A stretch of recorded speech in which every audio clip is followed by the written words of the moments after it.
You are standing on the rooftop terrace of a 7-story mixed-use building in Denver's Rhino Art District. Below you, 340 windows catch the afternoon sun, each one smeared with a season's worth of construction dust from the new condo development next door. Your phone buzzes. You glance down. "Sorry man, I'm out. Got offered foreman at Hensel Phelps. Start Monday. No hard feelings." That's James, your lead technician, the only person on your crew certified for rope descent work above 4 stories. The only person you trusted to run a job without you standing behind him checking every squeegee stroke. You look up. The building manager, a woman named Sandra Kowalski, is walking toward you across the rooftop with a clipboard, a pen, and what you know is a $34,000 annual contract. 4 quarterly cleanings, 340 windows each time. She's smiling. She's been chasing you for 2 weeks to get this signed. You have 0 qualified high-rise personnel. Your second crew, Tyler and Deshawn, are residential guys, good workers, but they've never touched a bosun's chair, never hooked into a roof anchor, never worked above 3 stories. You can't put them on this building, not legally, not safely, not in any universe where you want to keep your insurance and your conscience intact. Sandra extends her hand. Ready to make it official? 18 months ago, you were making $19.50 an hour carrying Amazon packages through apartment complexes in Aurora, Colorado. Your back ached every morning. Your girlfriend, Rachel, kept asking when you were going to find something better. And the idea of running a business, any business, felt like something that happened to other people. People with money, people with connections. People who didn't grow up watching their parents argue about the electric bill in a 2-bedroom apartment in Lakewood. But before we get to that rooftop and the 3 phone calls you'll make in the next 48 hours that change everything, there's a story. It starts with a strip mall, a stranger, and a question you asked on a Tuesday afternoon that rearranged your entire life. And there's a decision you'll make in month 14 that will nearly cost you everything you've built. And there's one customer, a retired federal judge in Cherry Hills Village, who will teach you a lesson worth more than any business degree. Let's go back. It's a Tuesday in March. You're 29 years old. You've been driving a delivery van for an Amazon DSP called Fast Track Logistics for 11 months.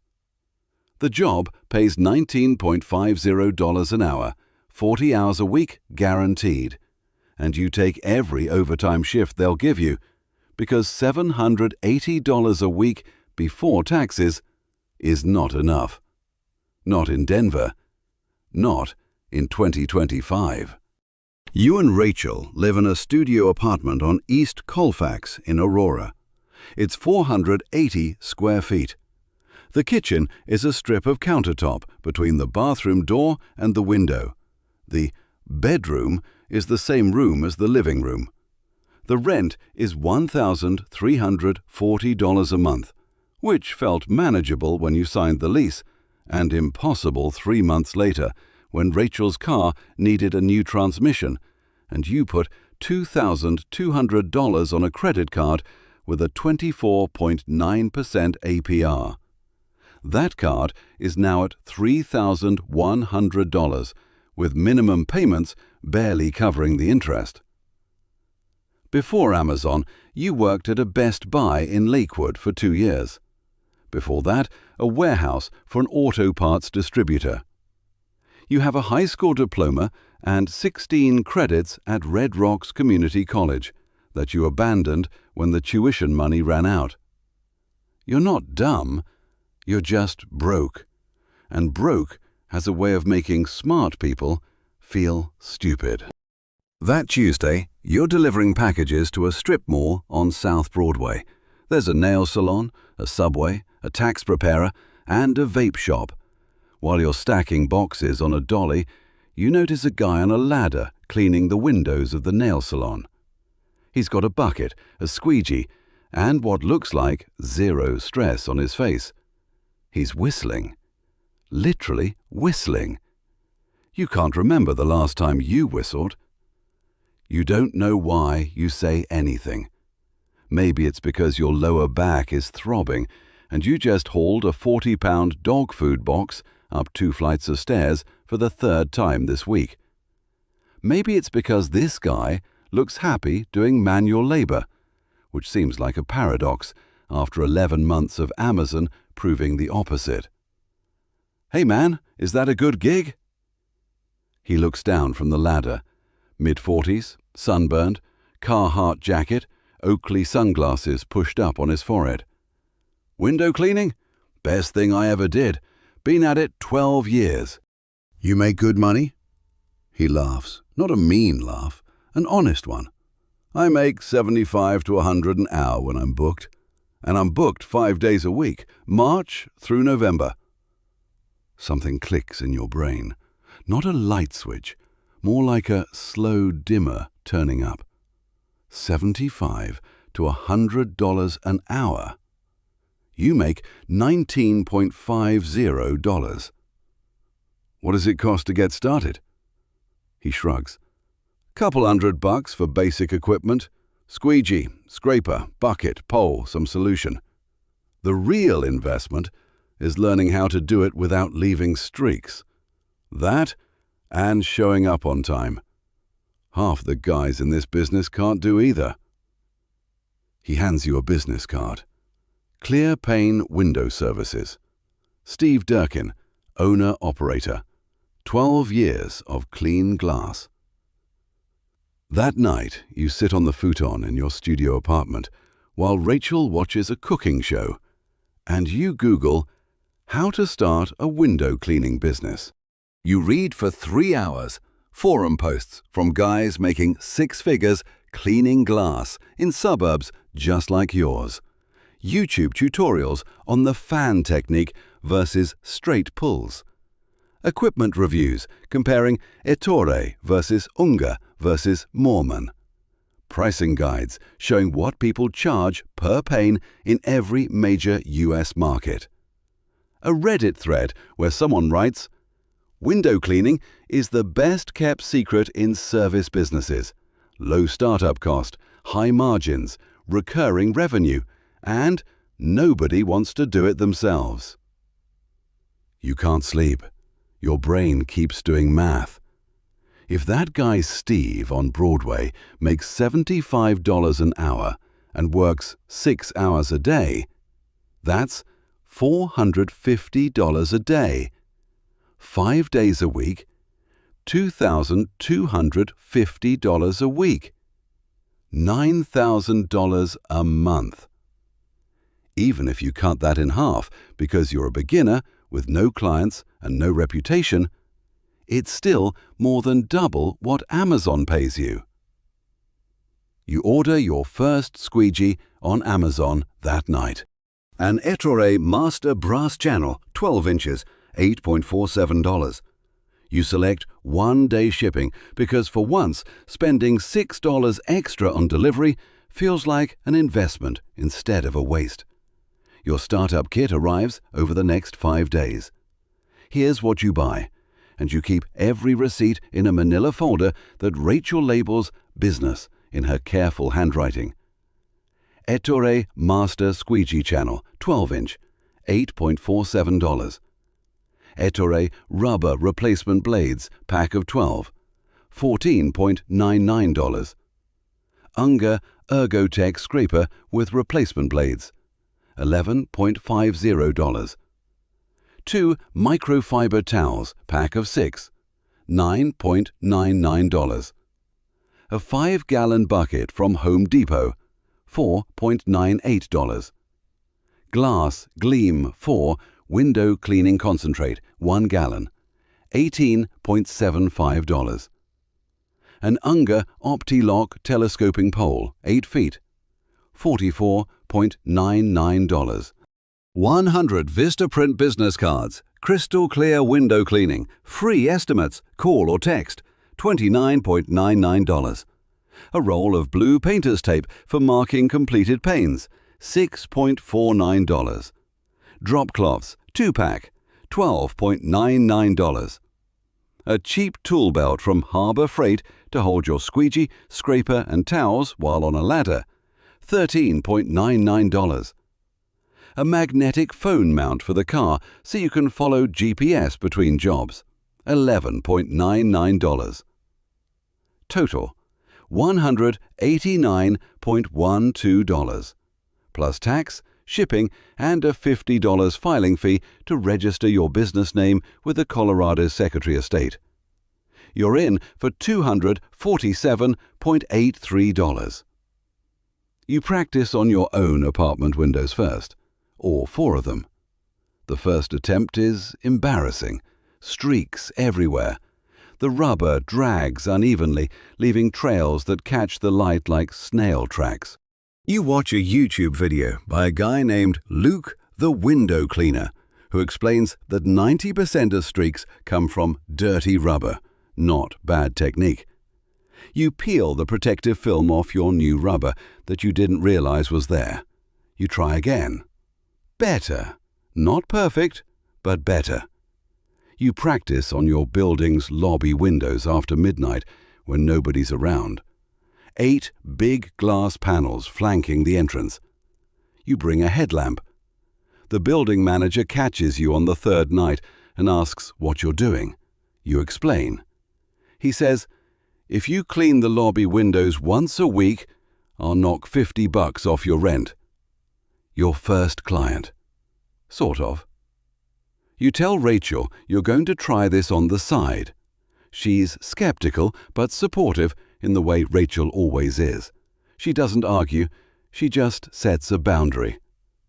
"Just don't quit your day job yet," she says. "We can't afford that. And don't spend more than $300 on this without telling me." Fair enough. You post on Nextdoor. Local window cleaner, residential and small commercial, insured, free estimates, spring special, 20% off your first cleaning. You're not insured yet. You know you need to fix that, and the word insured in your ad makes you slightly nauseous with guilt. But every competitor's ad says insured, and you know from your reading that a basic policy is under $50 a month. You'll get it before your first real job, you promise yourself. You post on Craigslist.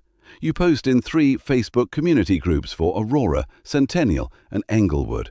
You add your business to Google Maps as a free Google Business Profile listing and upload 5 photos of your equipment laid out on your apartment floor, arranged on a white towel, looking as professional as possible. Then you wait. And waiting, when you've invested $247.83 and your dignity, is the hardest part. 4 days later, a woman named Patricia Thornton calls you. She lives in a ranch-style home in Centennial, about 15 minutes from your apartment. 22 windows. She asks how much. You have no idea what to charge. You spent the previous night reading pricing guides until your eyes watered.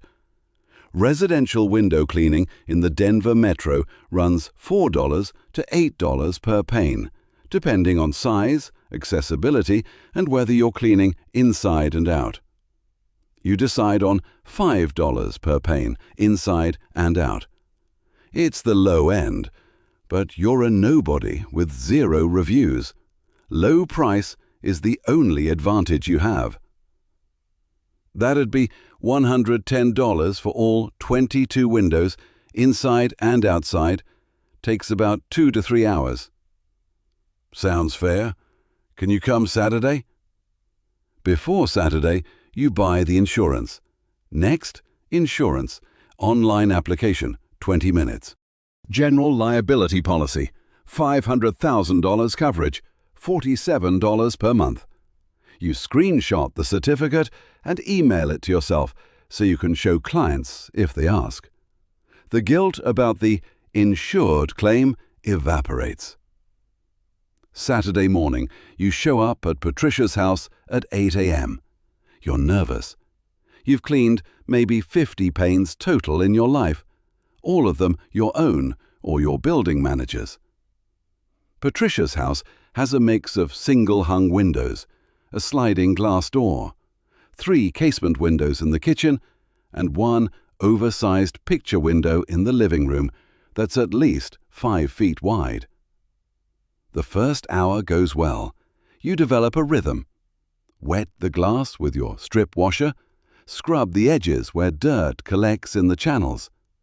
Draw the squeegee top to bottom in overlapping strokes. Wipe the edges with your detail towel. The windows are coming out clean. You feel a small rush of pride that catches you off guard. You haven't felt proud of your work in years. Then you hit the picture window. This thing is massive.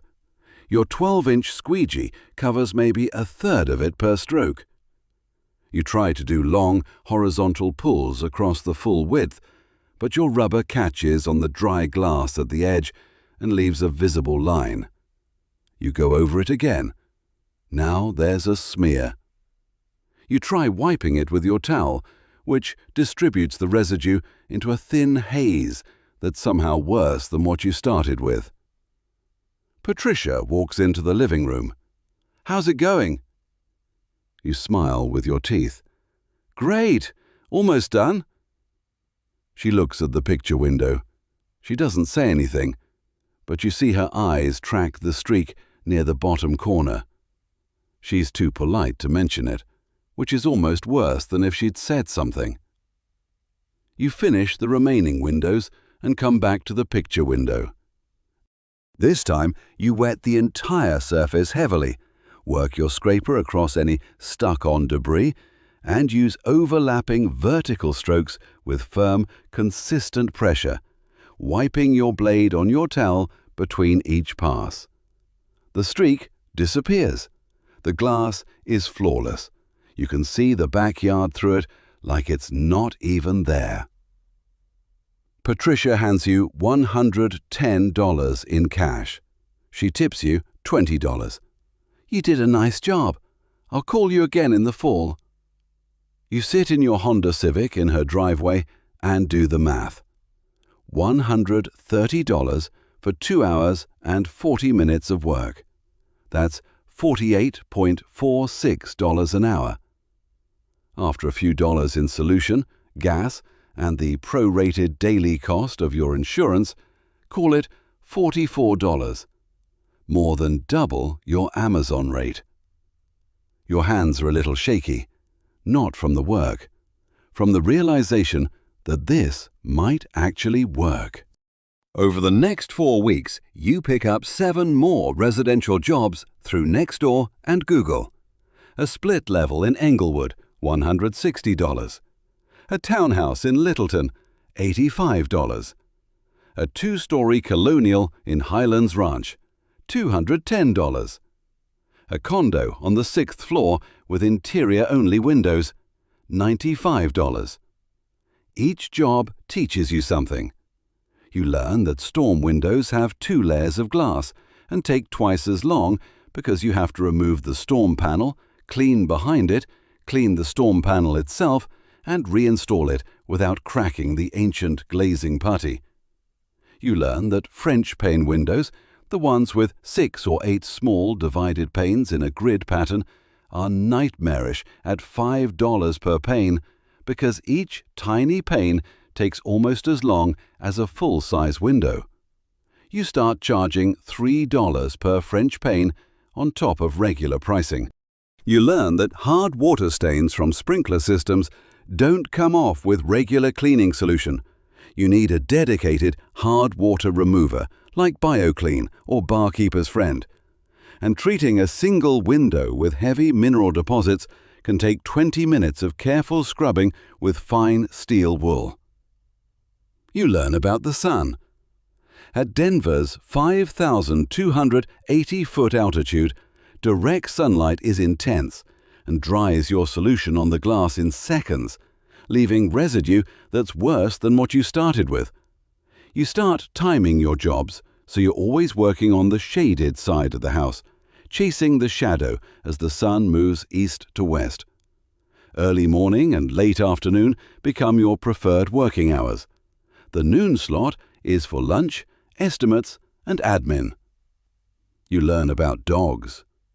Every third house has a dog that goes berserk when a stranger walks around the perimeter. You develop a protocol. Ask about pets during the estimate call. Suggest the homeowner contain the dog during the exterior portion of the cleaning. Carry dog treats in your tool belt for the ones that get loose anyway. A golden retriever in Littleton steals your strip washer and runs 3 laps around the yard with it before surrendering. The homeowner tips you an extra $30 for your patience. Your revenue in April, your first full month, $1,240. You're still working at Amazon 5 days a week and cleaning windows on Saturdays and 2 weekday evenings after your delivery route. May, $2,100. You drop to 4 days at Amazon. June, $3,800. You drop to 3 days at Amazon. Your body notices the reduced delivery load immediately. Your back stops aching. Rachel notices the growing stack of cash on the kitchen counter. You're keeping meticulous records in a spiral notebook, but you haven't opened a business bank account yet. She starts helping you track expenses on a Google sheet she builds herself, with formulas for profit margin and monthly totals. "Is this actually going to work?" she asks one night, and for the first time, you can say yes without it feeling like a lie. July, $4,200. You're booked every Saturday for the next 6 weeks. You quit Amazon on July 14th. Your last day is July 28th. Your DSP manager, a guy named Gerald, tells you you're making a mistake. You've got benefits here, health insurance, paid time off. Where are you going to get that cleaning windows? You don't have an answer for the benefits question yet. But you know that $19.50 an hour with a wrecked back is not a plan. It's a countdown to the day your body gives out, and you've got nothing to show for it. The first thing you do after quitting Amazon is get proper insurance. You already have the Next Insurance General Liability Policy. Now you increase your coverage from $500,000 to $1 million. The premium goes from $47 to $68 per month. It's worth it. A single accident on a ladder, your ladder falling onto a client's car, a bucket of solution ruining a deck, can cost tens of thousands. The insurance is your firewall. You open a business checking account at Chase Bank. You deposit $3,200, everything from your first 3 months of window cleaning, minus what you've already spent on gas and supplies. The Chase banker, a 26-year-old named Priya, helps you set up a business debit card and QuickBooks integration. She treats you exactly like any other business owner who walks in. And for some reason, that surprises you. You register as an LLC with the Colorado Secretary of State. Mile High Window Cleaning LLC. The filing fee is $50. You get an EIN from the IRS website in about 5 minutes for free. The EIN makes it real.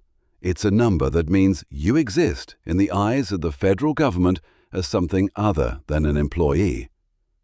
You set up a Square account for credit card processing. The 2.6% plus $0.15 per transaction fee stings on larger jobs, but you're surprised how many customers want to pay with cards or Venmo. Cash is becoming rare, even for home services. You also set up automated invoicing through Square. After a job, you send the invoice by text, and most clients pay within 20 minutes while you're driving to the next appointment. And you build a simple website. It takes you an entire Sunday using Wix. 3 pages: home, services, contact. Before and after photos from your first 10 jobs. A testimonial from Patricia Thornton that she emailed you without being asked. A button that says, "Get a free quote." You connect it to your Google business profile. Total cost, $16 per month for the Wix plan. These administrative tasks feel tedious at the time, but they mark a threshold. You've crossed from guy with a squeegee making side money to business owner. There's a difference, and it lives in the paperwork. August. A real estate agency called Peak View Properties contacts you through your Google listing. They have a small office on Arapahoe Road in Centennial, a storefront with 14 exterior windows and a glass front door. They want monthly cleaning. You drive over to give an estimate. The office manager, a woman in her 50s named Carol, meets you at the door. "We've been using a national franchise," she says. "They're fine, but they keep sending different people and the quality varies. We want someone consistent." You quote $120 per monthly visit. 14 exterior windows plus the glass door, cleaned inside and out. Carol agrees on the spot. This job is different from residential work in a way you don't expect. At a house, you show up, do the work, and leave. Maybe you see the homeowner for 2 minutes at the start and 2 minutes at the end. At the real estate office, there are 6 agents working at desks. They watch you clean. They talk to you. They ask about your business.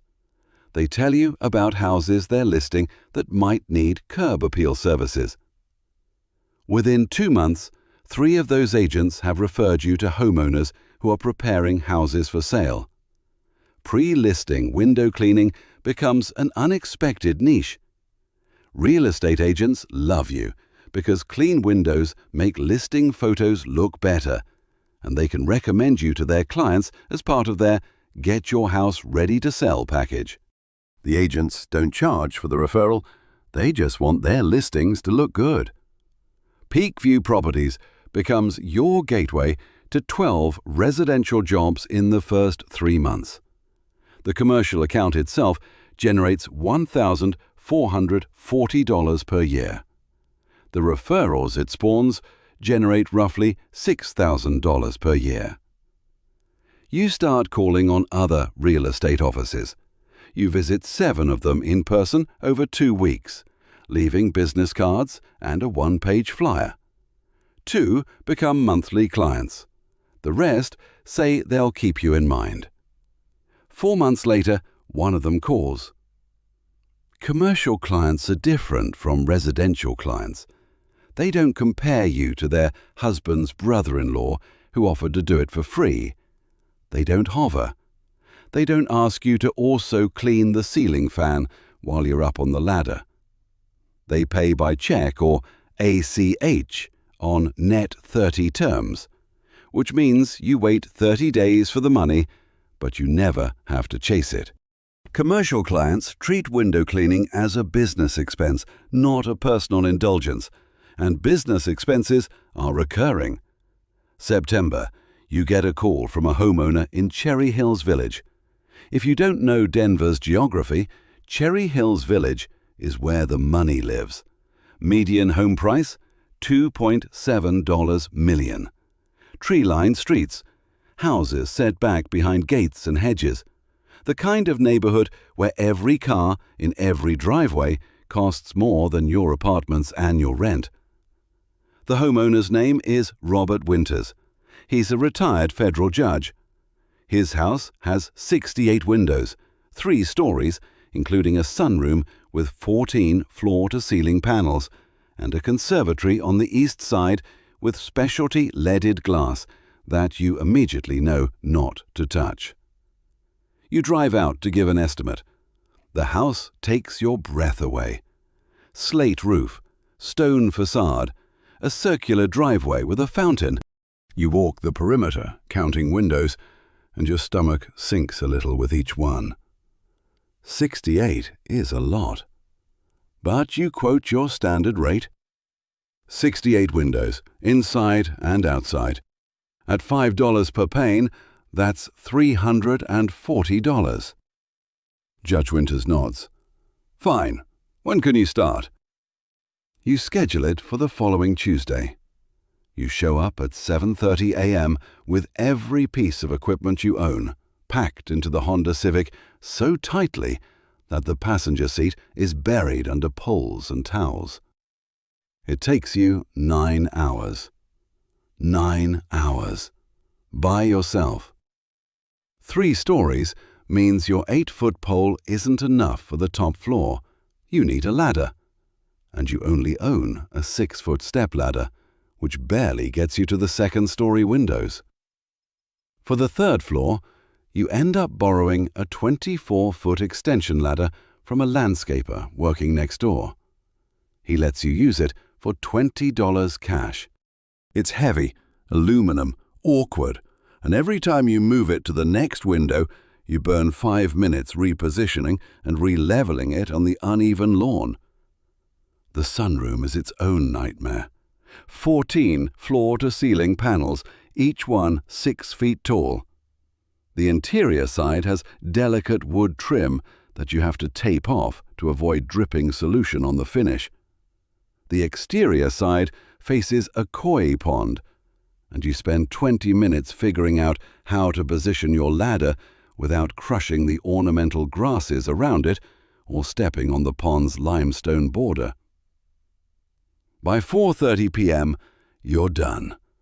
Your shoulders burn. Your forearms cramp when you grip the steering wheel. You earned $340 for 9 hours of work. That's $37.78 per hour before gas, supplies, and the $20 ladder rental.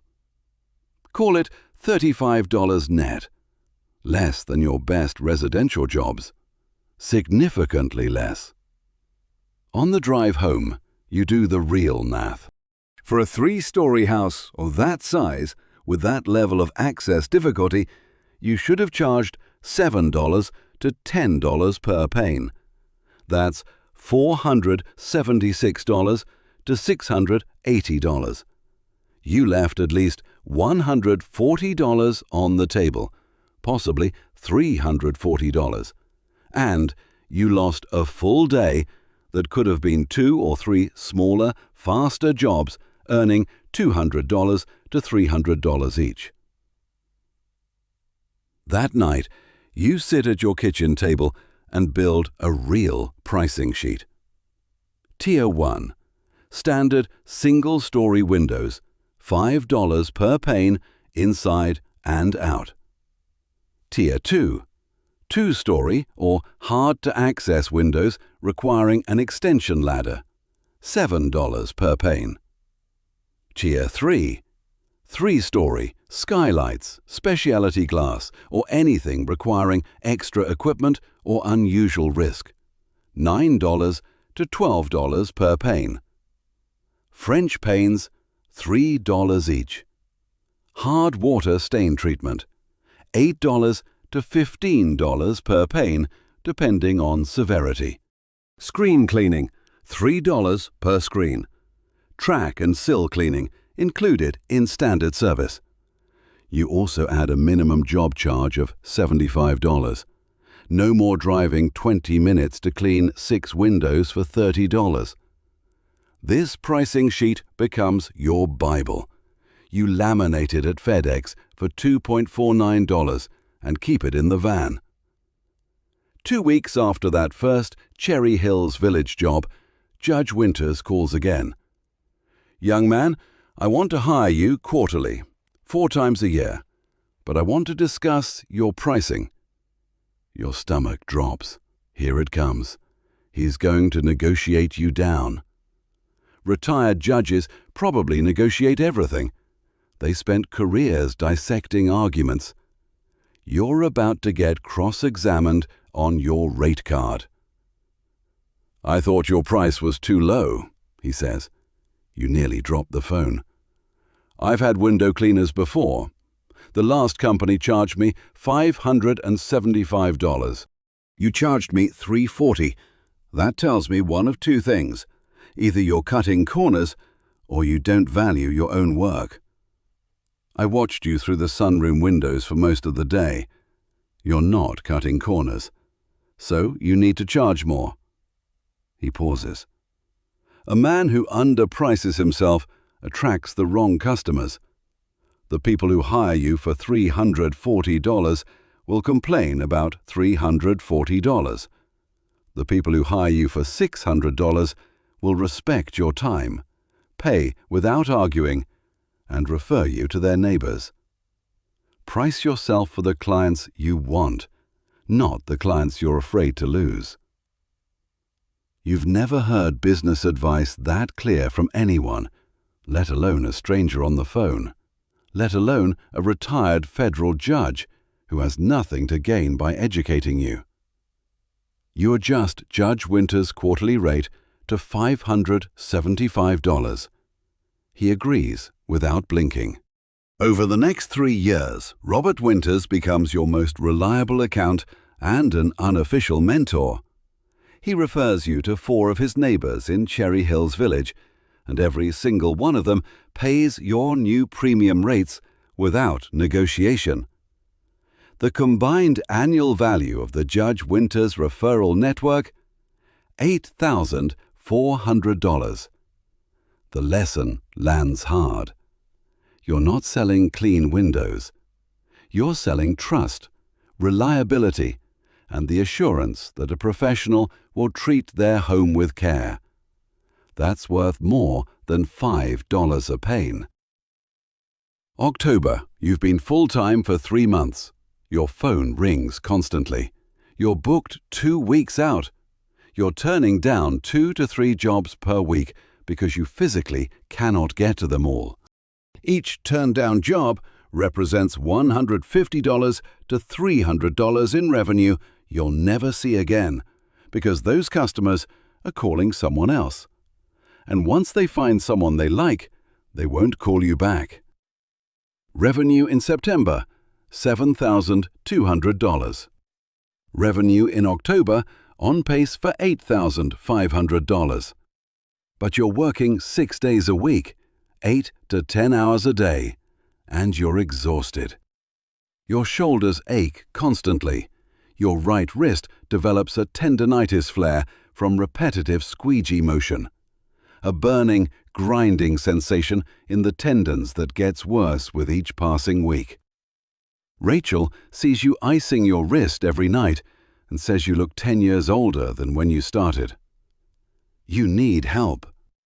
Your cousin Miguel lives in Thornton, about 20 minutes north.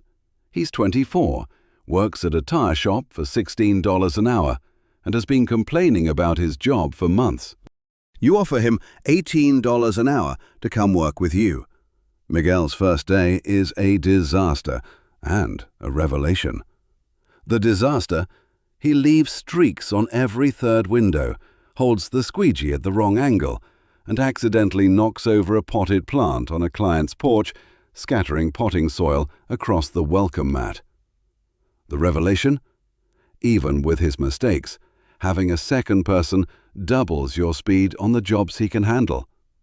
You clean a 30-window house in 90 minutes instead of 3 hours. The math is irresistible. You spend 2 weeks training Miguel. You show him the fan technique, starting at the top corner, pulling the squeegee in a continuous S-curve down the glass, maintaining constant pressure so the rubber never lifts and never leaves a dry line. You show him how to detail the edges with a folded microfiber towel, using the seam of the fold for crisp, thin wipes. You show him the pre-inspection. Walk the perimeter, note any existing damage, Take photos on your phone before you touch anything. Document everything.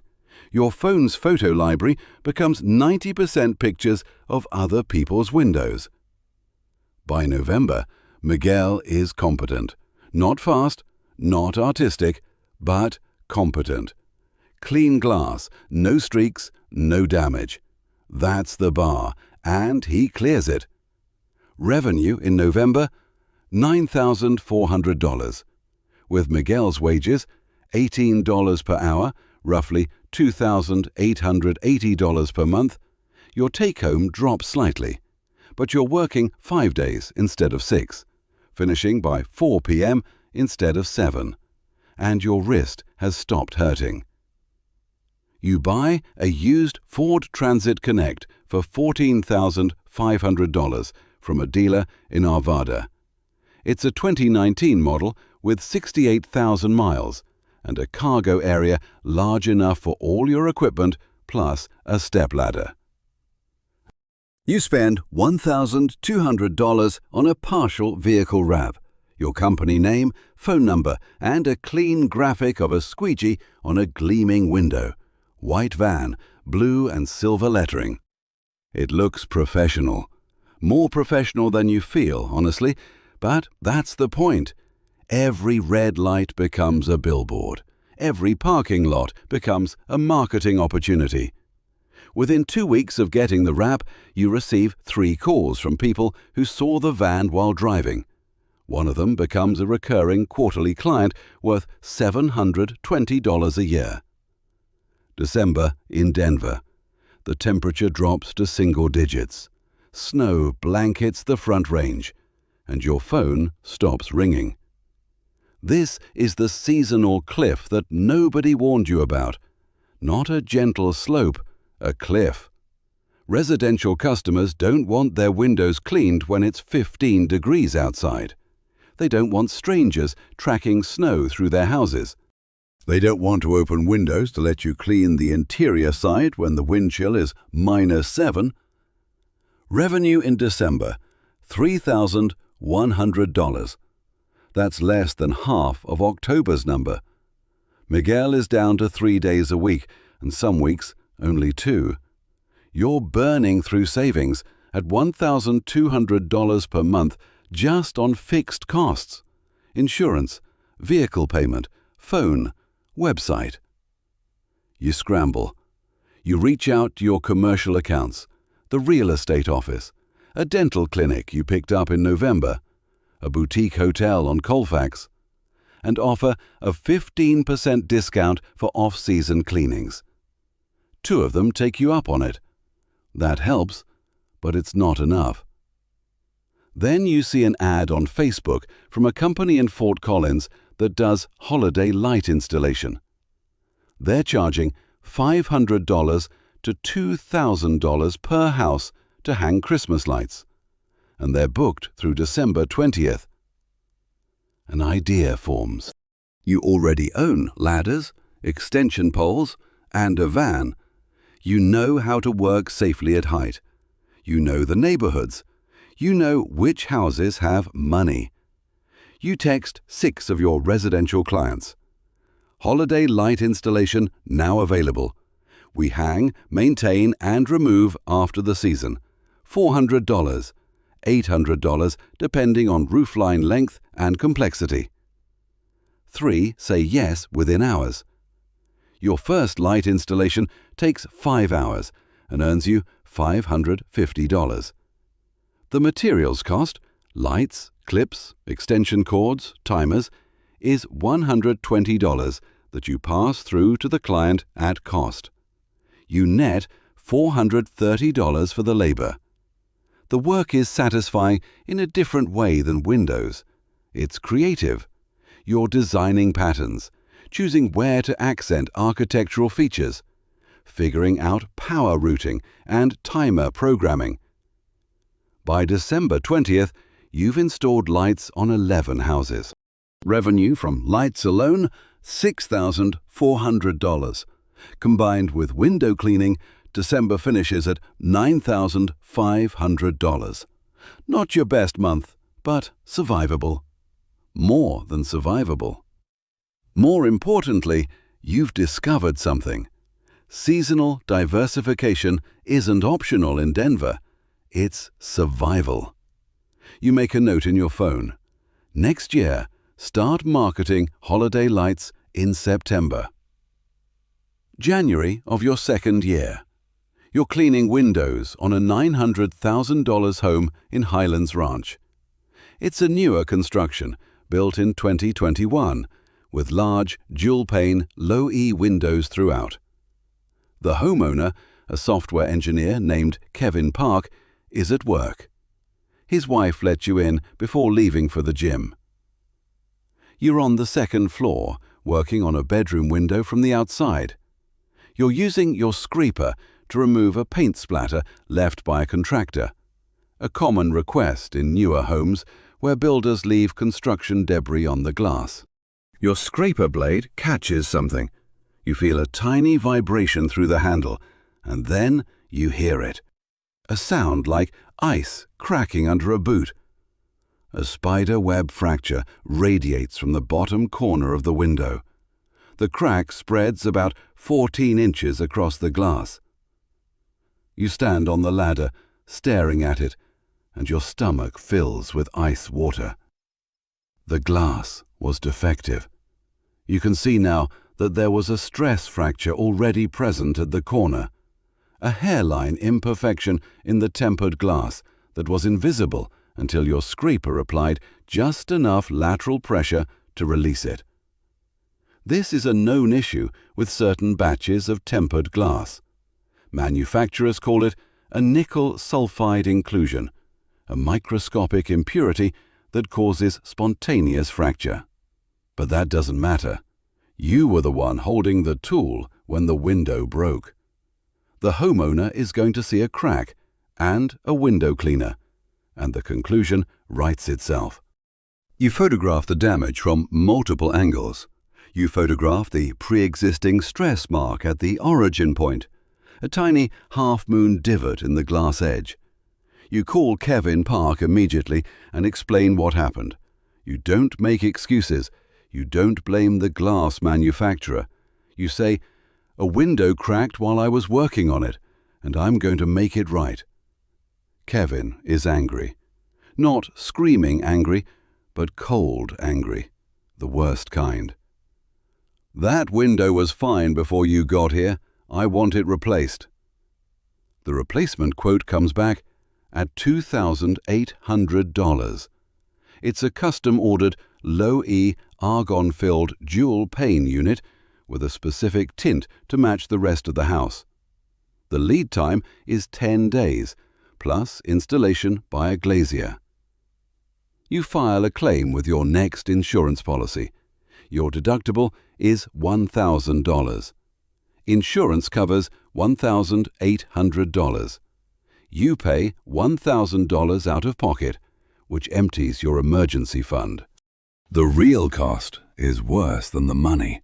Your insurance premium goes up 15% at renewal, from $68 per month to $78, and Kevin Park leaves you a 3-star Google review. Did a good job overall, but cracked a window and had to wait 2 weeks for the replacement. 3 stars, not 1 star, which you could flag as retaliatory, 3 stars, which is just honest enough to be devastating. Your overall rating drops from 5.0 to 4.8. You learn 3 lessons from this incident that you never forget. First, always photograph every window before you start, every single one. Document existing cracks, chips, scratches, hard water stains, failed seals, and condensation between panes. Email the photos to the client before you begin work with a timestamp. This takes 10 extra minutes per job and saves you thousands. Second, scrape with extreme caution on tempered glass. Use a fresh blade every time. Keep the angle flat, never more than 30 degrees, and test a corner before committing to a full pass. Some glass cannot be safely scraped at all, especially tempered glass with visible edge damage. Third, your insurance is not a luxury. It's the difference between a $1,000 setback and a $2,800 business-ending expense. You increase your coverage to $2 million at the next opportunity, which arrives when you land your first commercial contract. February of year 2. You have 23 Google reviews, a 4.8 rating, and you're learning that online reputation is the single most powerful marketing tool in the home services industry. Here's what you've discovered. 75% of homeowners always or regularly read online reviews before hiring a service provider. And they don't just read the overall rating. They read individual reviews, especially the negative ones. Your 3-star review from Kevin Park has been read, according to Google Business Insights, by over 400 people. Every one of those readers formed an opinion about your business based on a single cracked window. You don't respond publicly to the Kevin Park review. You want to. You draft a response 3 times, each one more defensive than the last. Rachel reads them all and says, "Don't. You'll sound petty. Let the other reviews speak for themselves." Instead, you focus on generating more 5-star reviews. You create a simple follow-up system. 24 hours after every completed job, you send a text message to the client. "Hi, it's from Mile High Window Cleaning. Thanks for choosing us. If you were happy with the service, a quick Google review would mean the world to us. Here's the link." Response rate? About 35%. Most people who respond leave 5 stars. By June of year 2, you have 52 reviews and a 4.9 rating. Kevin Park's 3-star review is buried on page 2. You're the second highest rated window cleaning company in the Denver metro on Google Maps. The first is Fish Window Cleaning, a national franchise with 200-plus reviews accumulated over a decade. The reviews generate roughly 40% of your inbound leads. The rest come from Nextdoor, 25%, referrals, 25%, and the van wrap, 10%. You spend essentially nothing on paid advertising. Your marketing budget is your reputation, and your reputation is the sum of every window you've cleaned without leaving a streak, breaking a pane, or showing up late. March of year 2. A property manager named Diane Reyes contacts you through Google. She manages 12 office buildings for a real estate investment firm called Front Range Commercial Properties. The buildings are scattered across the southeast suburbs: Aurora, Centennial, Greenwood Village, Parker. Most are 3 to 4 stories. Total window count across all 12, approximately 2,000 windows. "We need quarterly exterior cleaning on all 12 buildings," Diane says. "I've been quoted between $700 and $900 per building per cleaning. What can you do?" You drive to 6 of the buildings over 2 days to assess them. Most have standard commercial glass, no specialty coatings, no unusually high access requirements. The tallest is a 4-story building in Greenwood Village, but it has a flat roof with OSHA-compliant anchor points already installed. You quote $750 per building per quarterly cleaning. 12 buildings, 4 times per year. That's $36,000 annually in recurring commercial revenue. Diane says yes, but there's a catch. We require $2 million in general liability coverage and a workers' compensation policy, plus a certificate of insurance naming Front Range Commercial Properties as additionally insured. Can you provide that? You currently have $1 million in general liability and no workers' comp. You're about to lose a $36,000 contract because your insurance isn't big enough. You spend the next week on the phone with insurance brokers. You find a policy through the Hartford. $2 million general liability, roughly $210 per month. Workers' compensation in Colorado for window cleaning falls under NCCI class code 9170. Window cleaning above ground level. The rate is approximately $8.20 per $100 of payroll. With Miguel earning roughly $2,880 per month, your workers' comp premium is about $236 per month. Your total insurance bill jumps from $68 per month to approximately $500 per month. That's $6,000 per year in insurance alone. But the commercial contract brings in $36,000 per year. The math works. The insurance pays for itself 7 times over. You also need to get OSHA compliant. Commercial window cleaning above ground level requires fall protection training, proper harness equipment, and documented safety procedures. You invest in 2 Petzl Navajo BOD full-body harnesses, $220 each. 2 self-retracting lanyards, $350 each. A rope grab system, $180. And you take a 2-day OSHA 10-hour fall protection course online for $89. Total equipment and training investment for the commercial pivot, $1,799. It pays for itself in less than a single quarterly cleaning cycle. While doing your first quarterly round on Diane's buildings, you notice something. A competitor's crew is cleaning a 5-story office building across the street. They're working from the ground. No ladders, no harnesses, no ropes.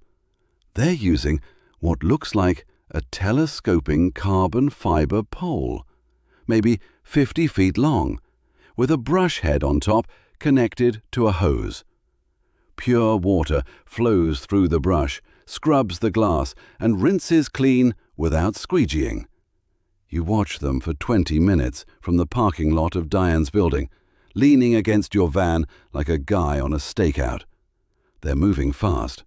A crew of 2 is covering the entire building in what looks like 3 hours.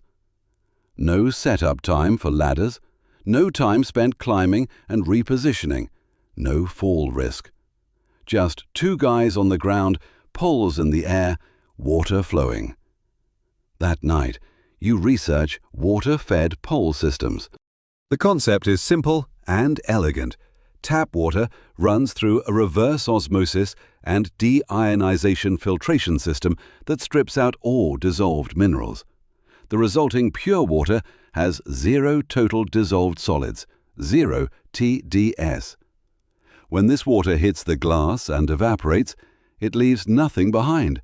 No spots, no streaks, no residue.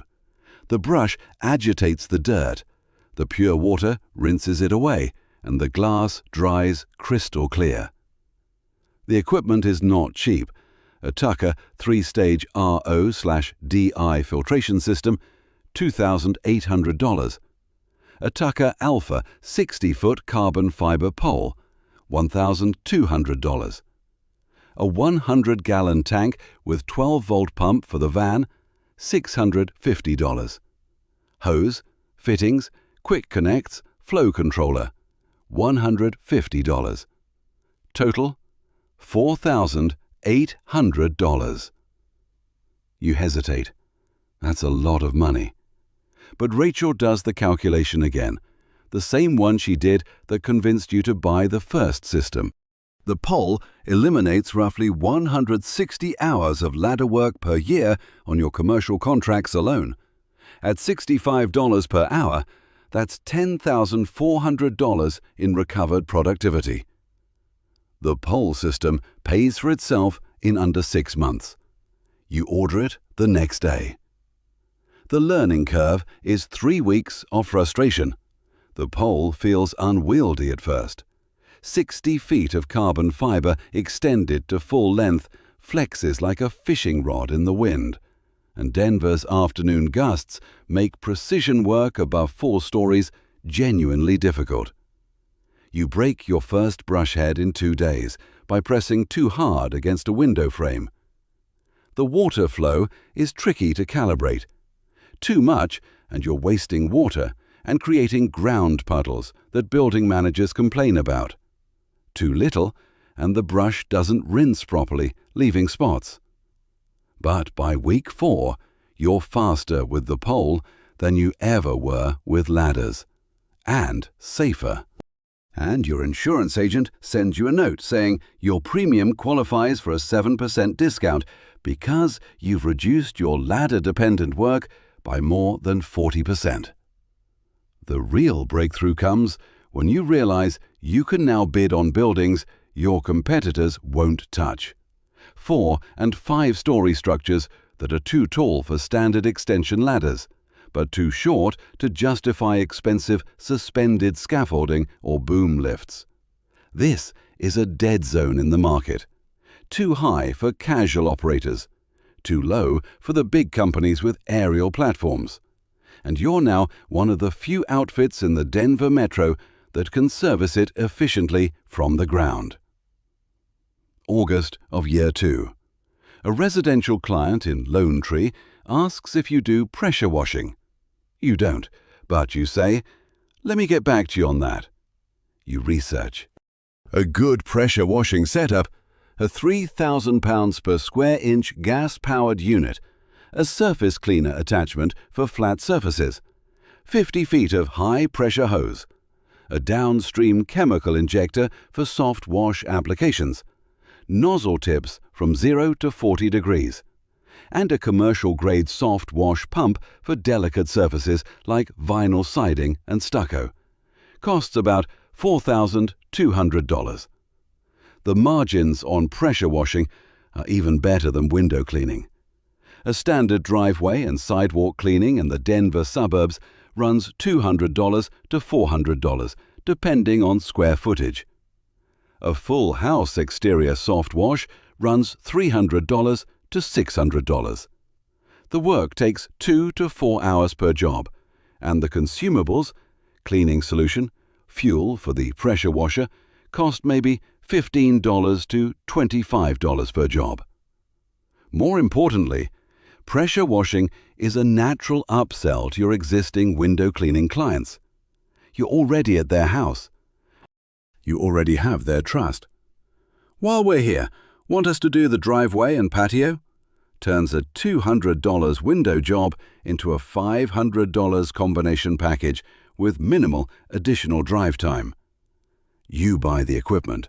You practice on your own apartment building's parking lot and sidewalks, with the manager's permission. You learn that pressure washing concrete is forgiving, but pressure washing wood decks, vinyl siding, and painted surfaces requires careful PSI adjustment and soft wash techniques. Too much pressure on vinyl siding cracks it. Too much pressure on a wood deck splinters the grain and raises the fibers. You ruin a test board in the parking lot before you figure out the right distance and fan angle. You add pressure washing to your services list, update your website, and send an email blast to your full client list. Within a month, 20% of your window cleaning appointments include a pressure washing add-on. The combined average ticket goes from $195 to $340 on those bundled jobs. Revenue in September of year 2, $16,800. October, $18,200. The business is growing faster than you can keep up with. Year 2, month 14. This is the decision that nearly costs you everything. Miguel has been with you for 11 months. He's reliable, consistent, and knows his way around every neighborhood in the Denver metro. clients request him by name.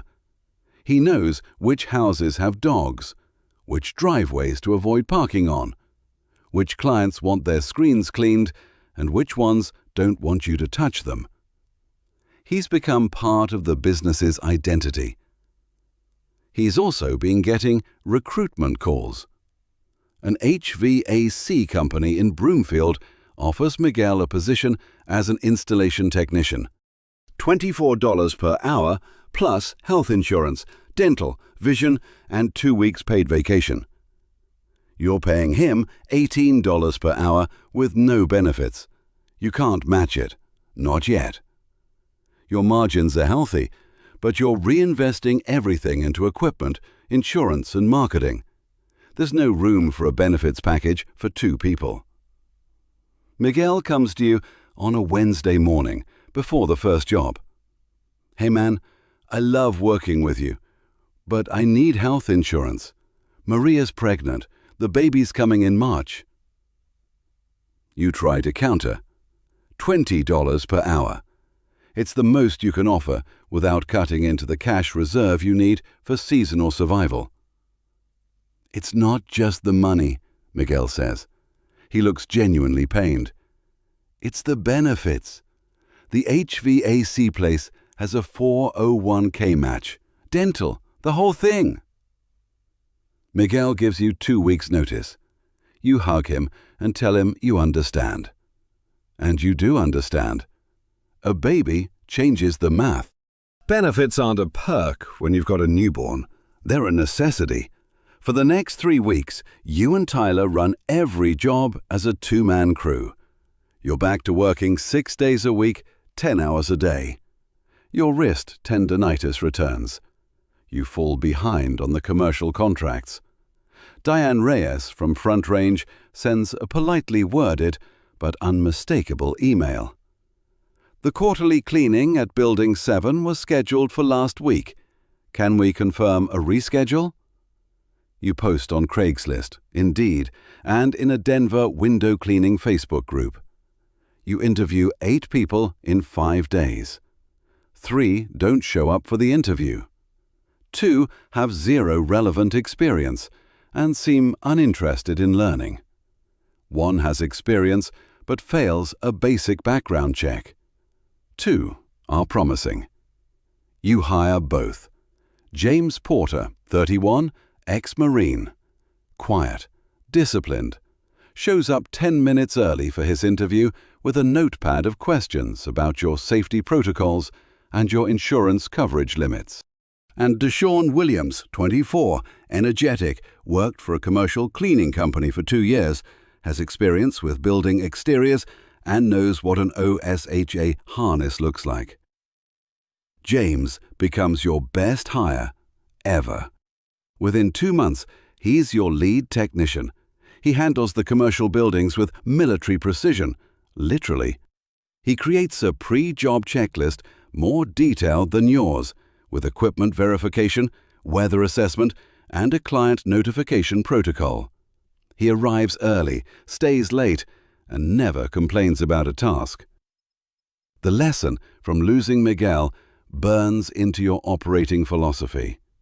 You can't compete with big companies on benefits. Not yet. What you can offer is flexibility, respect, and a path to growth.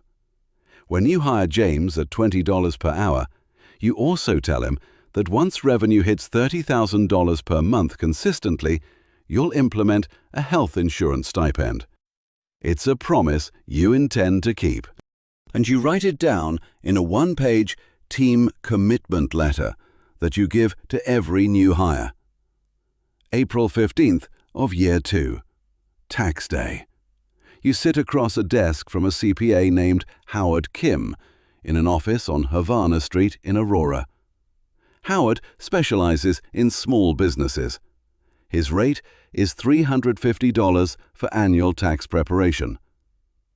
Howard looks at your QuickBooks file, which Rachel has been maintaining with increasing sophistication. He looks at your bank statements. He looks at the manila folder full of receipts. Your gross revenue for the year was $108,400, Howard says. That's great, but you've been paying yourself as a sole proprietor, which means you owe self-employment tax on your entire net income. That's 15.3% on top of your income tax. You stare at him. 15% on top of regular tax. Social Security and Medicare. When you were at Amazon, your employer paid half. Now you pay both halves. Your net income after all business expenses, including Miguel's wages, was $62,300. Your income tax bill, including self-employment tax, comes to $17,800. You have $4,200 set aside in a savings account labeled taxes, because someone on Reddit told you to save 25% of your profits. You're $13,600 short. Howard sets up a payment plan with the IRS, quarterly estimated tax payments going forward, plus a 6-month installment agreement on the $13,600 shortfall. The installment agreement costs a $52 setup fee plus interest.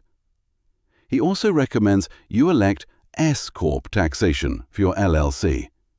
The short version: by paying yourself a reasonable salary and taking the rest as distributions, you can reduce your self-employment tax burden significantly. The reasonable salary for a window cleaning business owner generating $100 plus in revenue, per IRS guidelines and industry comparisons, is approximately $45,000 to $55,000 per year. Everything above that, taken as a distribution, avoids the 15.3% self-employment tax. Howard estimates this will save you $4,000 to $6,000 per year in taxes. You file the S-Corp election that week. You set up a payroll service through Gusto for $40 per month, and you start making quarterly estimated tax payments of $4,500 each, which hurts, but hurts less than a $13,600 surprise. Rachel, to her credit, doesn't say, "I told you so." She just updates the Google Sheet with a new row. Quarterly tax estimate due. Year 3. You've been in business for 20 months. Your total active client base: 140 residential accounts and 8 commercial contracts. Revenue is averaging $22,000 per month. Expenses: payroll, insurance, fuel, equipment, supplies, vehicle payments, marketing, software. Total about $14,000 per month. Net profit, roughly $8,000 per month, or $96,000 annualized. But the revenue swings. From $18,000 in a slow January to $27,000 in a busy May. The swings make everything harder. Payroll planning, equipment purchases, peace of mind. A business coach you follow on YouTube, a woman named Kelly Stevens, who runs a cleaning business consultancy, talks about the 75% rule. The healthiest service businesses have at least 75% of their revenue locked in through recurring contracts. Predictable money that shows up without you chasing it. You calculate your recurring percentage. Your commercial contracts bring in $3,000 per month. Out of $22,000 average, that's 13.6%. The rest is one-time residential jobs. You design a residential maintenance program. The offer: sign up for quarterly window cleaning, 4 visits per year, and receive a 15% discount off your regular per-visit rate. Locked-in schedule. Reminder 2 weeks before each visit. No haggling, no estimate appointments. You email the offer to your full client list of 140 accounts. 43 sign up in the first 2 weeks, which surprises you. Nearly a third of your client base commits to 4 cleanings per year, paid in advance or invoiced automatically. At an average of $180 per visit after the 15% discount, that's $7,740 per quarter in locked-in residential revenue, or $30,960 annually. Combined with your commercial contracts, your recurring revenue is now $66,960 per year, roughly $5,580 per month. Out of an average $22,000 monthly revenue, that's 25%. Still well below 75%, but it's a foundation, and it grows. You add biannual and annual options for clients who want even lower pricing. Semi-annual at 10% off. Annual at 5% off. You create a referral bonus. If a recurring client refers a new recurring client, both get a free screen cleaning on their next visit. 12 clients refer friends in the first 3 months. More importantly, the recurring program changes your client relationship from transactional to relational. They stop thinking of you as that window guy I call when the windows look bad, and start thinking of you as our window cleaner. The possessive pronoun matters. It means loyalty. It means they don't price shop every visit. It means when you raise prices by 5% the following spring, exactly 0 recurring clients cancel. By the end of year 3, your recurring percentage will reach 44%. Not 75%, but enough to cover fixed costs in every month of the year, including January. That's the real number that matters, not total recurring percentage, but whether recurring revenue alone covers your nut. When it does, everything else is profit. You're not there yet, but you can see it from here. April of year 3. Revenue hit $26,000 in March. Schedule is full. You're turning down inquiries. You hire 2 more people. Marcus Washington, 35, 8 years of commercial experience with a Colorado Springs company that just downsized. He knows water-fed poles, rope access, and commercial bidding. He's your most experienced hire. Elena Vasquez, 27, 4 years of residential experience, meticulous work ethic, and the first woman on your crew. Several female residential clients specifically request her, and within a month, she has a waiting list for her Saturday slots. 3 crews now running. Crew 1, commercial, James and Marcus, water-fed poles, rope access, commercial contracts.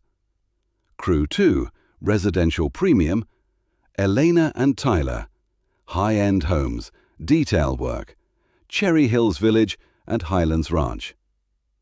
Crew 3, residential/pressure washing, you and Deshawn. Overflow residential, pressure washing, estimates, and new client walkthroughs. You lease a third vehicle, a 2022 Ram ProMaster City, through a commercial fleet program at $389 per month. Outfitting it with basic window cleaning equipment and a pressure washer mount costs $1,200. Payroll is now your largest expense. 6 employees, James at $22 per hour, Marcus at $22 per hour, Elena at $19 per hour, Tyler at $18 per hour, Deshawn at $18 per hour, plus a part-time bookkeeper named Wendy at $25 per hour for 10 hours per week. You're paying yourself a salary of $4,800 per month through the S-Corp. Total monthly payroll, including workers' comp and payroll taxes, approximately $26,000. Insurance, $1,140 per month. Vehicles, $1,800 per month for 2 owned and 1 leased, plus fuel and maintenance. Supplies and equipment, $400 per month. Marketing, $350 per month. Software, Jobber for scheduling and invoicing, QuickBooks for accounting, Gusto for payroll, $170 per month. Miscellaneous, $260 per month.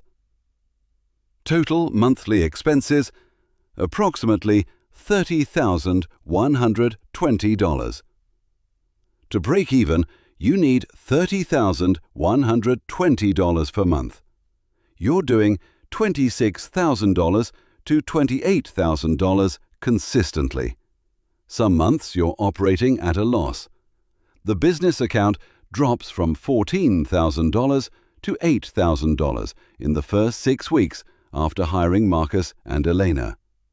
This is the scaling gap, the terrifying space between too much work for 2 crews and enough work for 3 crews. You're paying for capacity you can't fully utilize yet, betting that the revenue will catch up before the cash runs out. Rachel asks the question one evening while you're both looking at the bank balance on her laptop. Are we going backward? No, we're investing. The revenue will catch up. She nods, but her jaw is set in a way that tells you the clock is ticking. And you know she's right to worry, because you're worried too, even if you can't say it out loud. May of Year 3. James is driving the Transit Connect to a commercial job in Centennial. He's on I-25 southbound, doing 65 in the right lane, when the van's rear tire blows out. The van swerves hard to the right.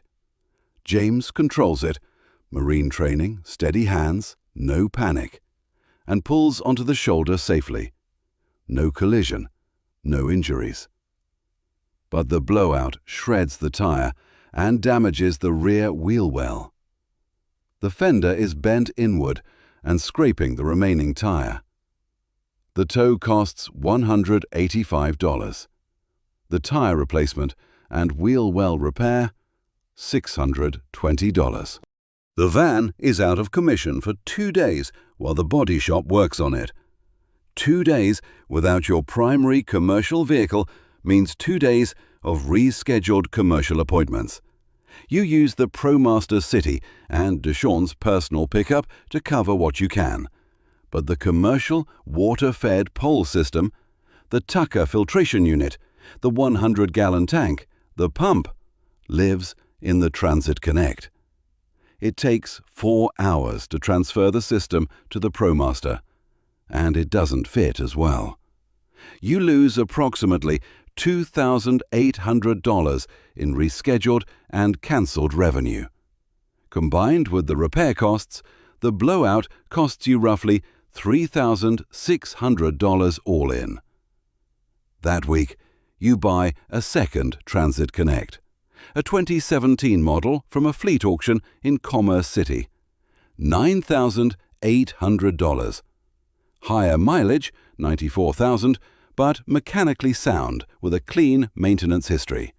You get a matching partial wrap for $1,200 and outfit it with a second water-fed pole setup, a used Tucker filtration system from a retiring window cleaner in Boulder who's selling his equipment on Facebook, $1,400, a basic 45-foot pole, $650, and a secondary tank and pump, $400.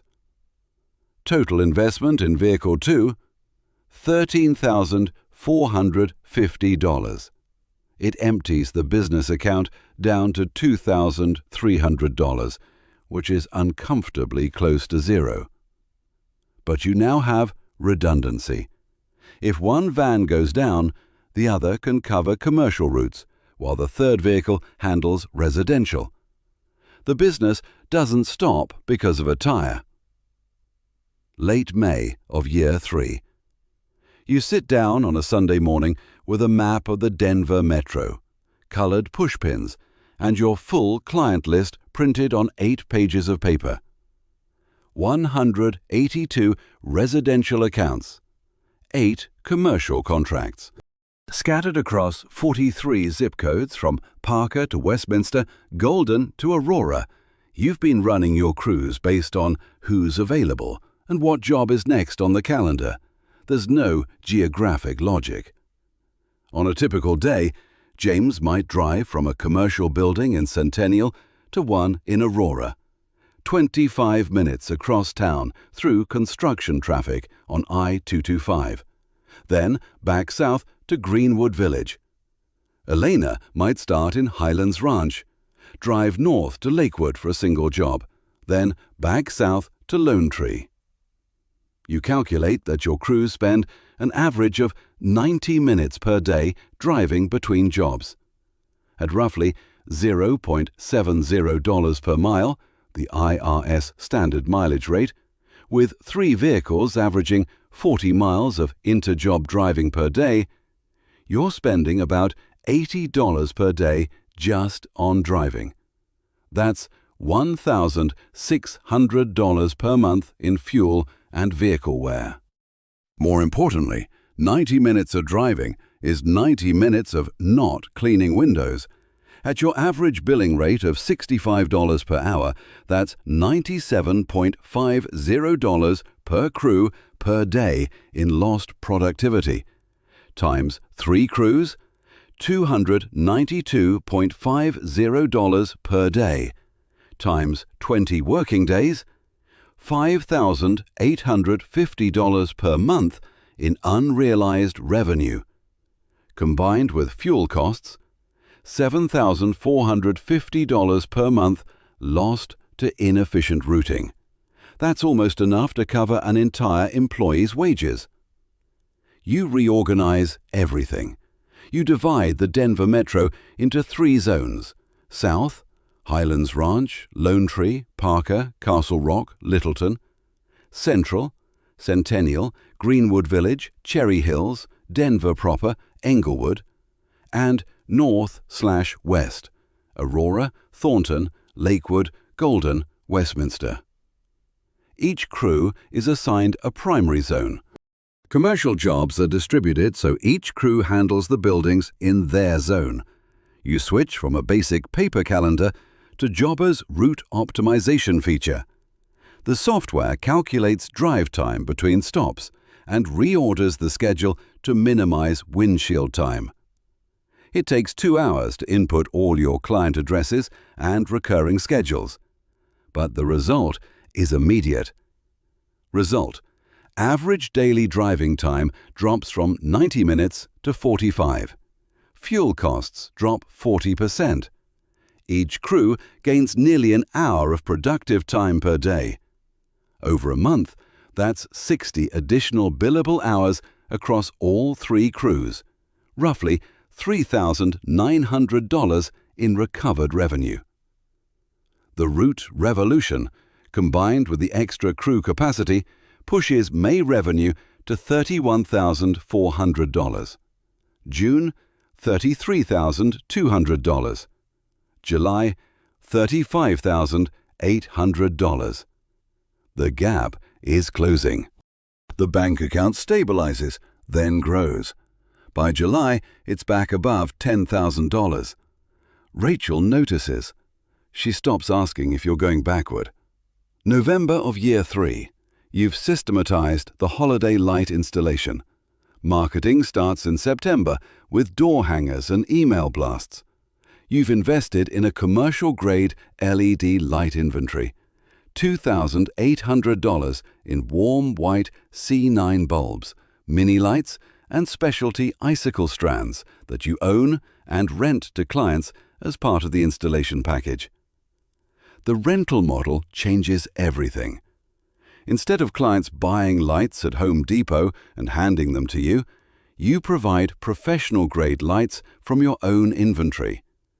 The client pays a flat fee that covers installation, the rental of lights for the season, maintenance visits if a section fails, and removal in January.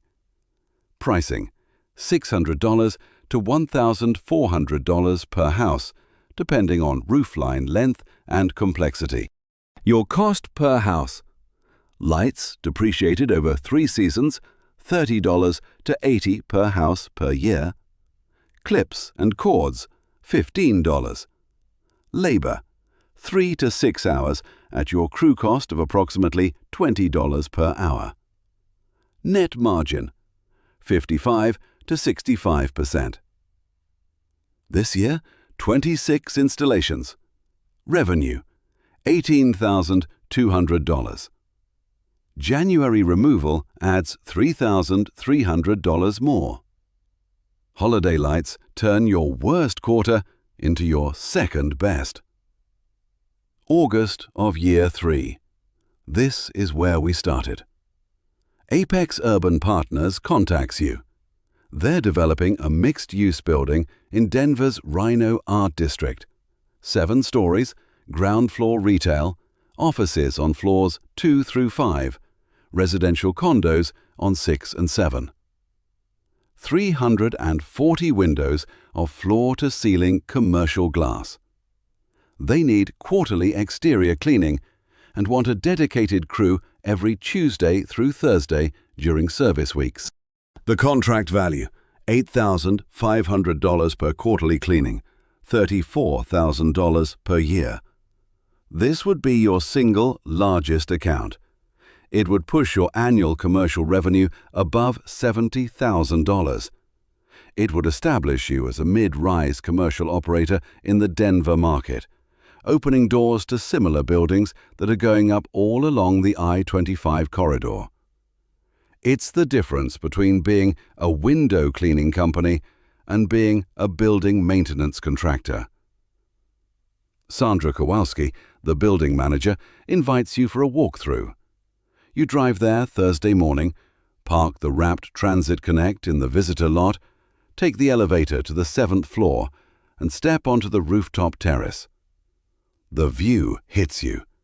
340 windows stretching down below you. The Platte River and Union Station to the west. The mountains beyond that. Snow still capping the peaks in August. The sun on glass and steel and sky. Your phone buzzes. "Sorry, man, I'm out. Got offered foreman at Hensel Phelps. Start Monday. No hard feelings." James, your lead technician, your safety officer, the foundation of your commercial operation. You stand there on the rooftop, wind pushing at your shirt, feeling the specific vertigo of having built something real that depends on people you cannot control. James was not just an employee. He was the reason Diane Reyes renewed her 12-building contract without a second thought. He was the reason commercial clients trusted your company with their buildings at 8 stories and above. Sandra walks toward you across the rooftop, clipboard in one hand, pen in the other. That same confident smile. You have 48 hours to solve this or lose the biggest opportunity you've ever had. You excuse yourself from Sandra's office with a handshake and a promise. "I'll have my team proposal to you by Monday." In the elevator going down, your thumbs are already moving. Phone call 1. Marcus Washington, your most experienced commercial employee. "Marcus, can you handle lead on a 7-story building? Rope access, full harness rig, 3-day service window per quarter." Marcus doesn't hesitate. "I've done taller, 13 stories in Colorado Springs with a 4-man crew. What's the building?" "Rhino, mixed use, 340 windows. Brand new construction, so the glass should be clean after the first cycle." "I'm in, but I need a certified second. Tyler's not rope access trained. Deshawn doesn't do heights. You can't be up there every time. You've got the business to run." He's right. You need someone new. and you need them now. Phone call 2.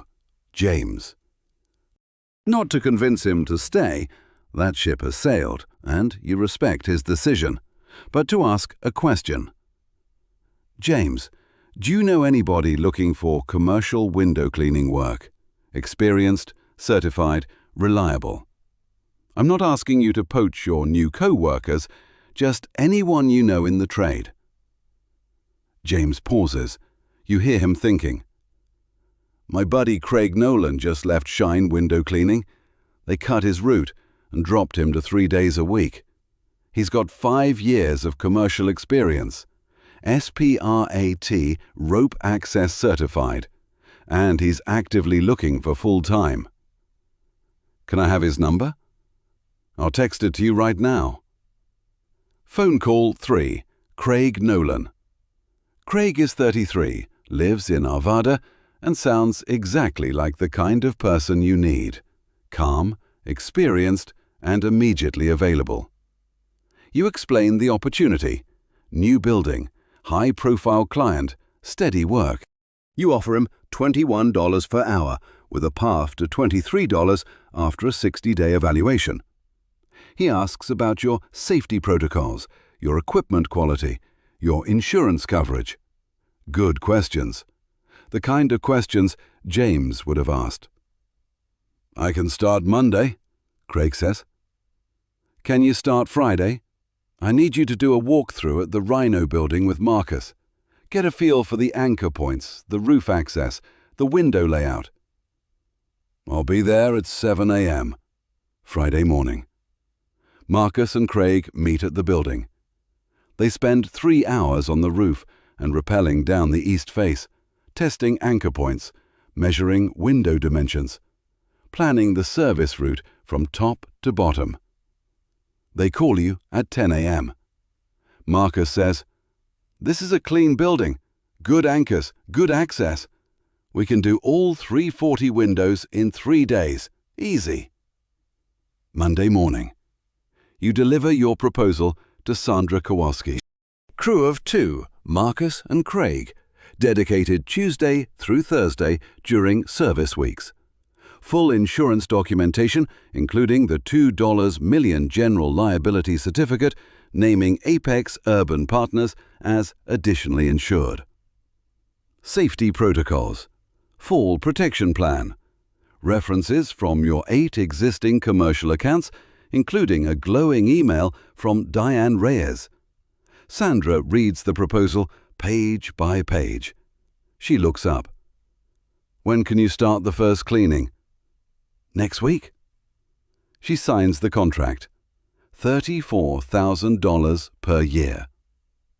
You sit in the Transit Connect in the parking lot for a full minute, engine off, just looking at the signed contract on the passenger seat. Then you text James. Thank you for everything, and for Craig. James responds with a thumbs up emoji, then, build something good, man. James, thumbs up, then, build something good, man. End of year 3, October. You sit at your kitchen table in the 2-bedroom apartment in Centennial that you and Rachel moved into 6 months ago. Rent, $1,850. You can afford it. QuickBooks, trailing 12 months. Revenue, $389,000. Cost of goods sold, labor, materials, $218,000. Gross profit, $171,000. Operating expenses, insurance, vehicles, fuel, marketing, software, $74,000. Net profit before owner's compensation, $97,000. Owner's draw and salary, $60,000. Retained earnings, $37,000. 7 employees besides yourself. Marcus, $22 per hour. Craig, $23 per hour after his 60-day raise. Elena, $20 per hour after her 6-month raise. Tyler, $19 per hour. Deshawn, $18.50 per hour. A part-time bookkeeper named Wendy, $25 per hour, 10 hours per week. And a summer intern from Metro State University, Denver, who came on for pressure washing season at $16 per hour and stayed through fall. 3 vehicles, 2 Ford Transit Connects, one 2019, one 2017, and a leased 2022 Ram ProMaster City. Combined fleet mileage 4,200 miles per month. Insurance portfolio: $2 million general liability through the Hartford, workers' compensation on all employees, commercial auto insurance on all 3 vehicles, and an inland marine policy covering $38,000 in equipment against theft, damage, and loss. Client base: 210 residential accounts, 62% on recurring quarterly or biannual programs, 12 commercial contracts, including the Rhino building, and 35 houses on the Holiday Light installation list. Google rating: 4.9 stars across 87 reviews. Nextdoor: 4.8 stars across 43 recommendations. You're the number 2 organic result for window cleaning Denver on Google Maps, behind Fish Window Cleaning, a national franchise with a decade-long head start. Services offered: residential window cleaning, commercial window cleaning up to 10 stories, pressure washing, soft washing, gutter cleaning added in month 20, and seasonal Holiday Light installation. The U.S. window cleaning market is valued at approximately $840 million in 2026, growing at 4.9% annually, driven by new construction, rising property values, and homeowners who increasingly treat exterior maintenance as routine rather than occasional. Denver's construction boom, fueled by continued population growth along the Front Range and commercial development on the I-25 corridor, means new buildings going up every quarter, each one representing a potential multi-year commercial contract. Your market share in the Denver metro is a rounding error, maybe 0.3%. There's room to grow by a factor of 10 before you'd even begin to saturate your geography. You could add 3 more crews, expand into the northern Colorado market, Fort Collins, Loveland, Greeley, and still have the entire western slope and Colorado Springs untouched. The constraint isn't the market. It's your ability to hire, train, and retain people who care about clean glass as much as you do. Next year, you're planning 2 things. First, implement a health insurance stipend for full-time employees. James leaving taught you that lesson, and you promised your team. Revenue at $389,000 is enough to fund it. Second, explore a commercial sales position, someone whose job is knocking on doors at property management companies, collecting commercial contracts, and filling the pipeline while your crews do the work. If that hire works, revenue crosses $500,000. If it doesn't, you'll figure it out the way you figured everything else out. By calling someone, driving somewhere, and getting your hands on the glass. Rachel looks at the numbers over your shoulder. She's been your bookkeeper, your advisor, your reality check, and your anchor through every month of this journey. So, we're not going backward. We're not going backward. She puts a hand on your shoulder. I'm proud of you. Just don't kill yourself doing it. You are the owner of a window cleaning business, and that is your entire business. 3 years ago, you spent $247.83 on a squeegee, a scraper, a bucket, and some business cards. Today, you run a company with 7 employees, 3 vehicles, $389,000 in annual revenue, and a reputation that took 1,000 perfect windows to build and could be destroyed by one bad fall, one broken pane, one careless moment. Here's what you know now that you didn't know then. The business isn't about clean glass. Clean glass is the minimum. The business is about showing up when you said you would, charging what you're worth, treating other people's homes like your own, and building systems that work when you're not standing behind every employee watching every stroke. The hardest part wasn't the physical work. It wasn't the cold mornings or the hot roofs or the wind that grabs your pole and turns it into a 60-foot lever trying to peel you off a building. The hardest part was hiring people, trusting them to represent your name, watching them leave for better offers, and doing it all again. People are not equipment. You can't buy loyalty. You can only earn it, and even then it's borrowed, not owned. The money is real, but it's slow. You didn't make $100,000 in your first year.